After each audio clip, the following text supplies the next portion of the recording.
Rehabilitation protocol for টিকেআর patient, total নি replacement পেশেন্টের আমরা এক্সারসাইজ প্রোটোকল স্টার্ট করছি।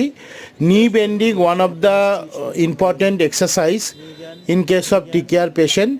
প্রথমে পেশেন্ট পাটাকে বেন্ড করার চেষ্টা করছি, আমরা ওনাকে অ্যাক্টিভ অ্যাসিস্টেড নি বেন্ডিং করাবো যতটা উনি নিতে পারেন। এখনও ওনার স্টিচ রিমুভ হয়নি। এবার স্ট্রেট করার পর এবার বেন্ড করলো, পায়ের পাতাটা নিজের দিকে বেন্ড করলো, আমরা হাতের সাপোর্ট রাখবো। এবার স্ট্রেট করতে বলবো, স্ট্রেট করুন, স্ট্রেট করুন।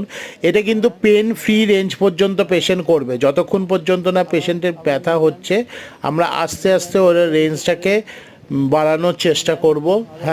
আবার উনি নিয়ে যাচ্ছেন, নিয়ে গিয়ে হালকা একটা রেজিস্ট্যান্স ইউজ করব আমরা, ঠিক আছে। উনি পেশেন্ট নিজের পা দিয়ে ঠেলে আমাদের হাতটাকে সোজা করবে, ঠিক আছে।